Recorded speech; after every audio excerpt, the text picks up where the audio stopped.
அஸ்ஸலாமு அலைக்கும் வரஹ்மத்துல்லாஹி வபரகாத்துஹு. நாளும் ஓர் அமுதமொழி.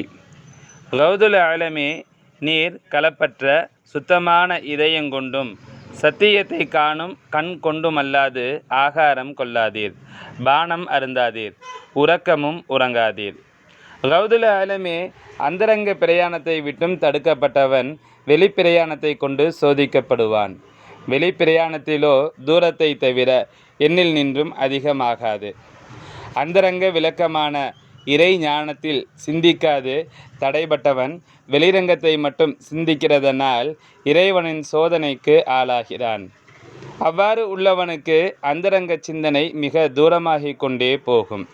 விளக்கம்: அதாவது, எவன் அந்தரங்க பிரயாணம் செய்யாமல் அதை வெறுத்தானோ, அதாவது பாத்தினான வழியான ஹக்கை தேடுவதை அல்லது அறிவதை நிறுத்தி கொண்டானோ, அல்லது அறியாமையினால் வெளி விஷயங்களை மட்டும் அறிந்து வந்தானோ, நிச்சயமாக என்னால் அவனுடைய வெளி பிரயாணத்திலே வெளி உலகை மட்டும் தேடுவதிலே அவன் அதை கொண்டே அறியாமையால் தூரப்பட்டு கொண்டே இருப்பான்.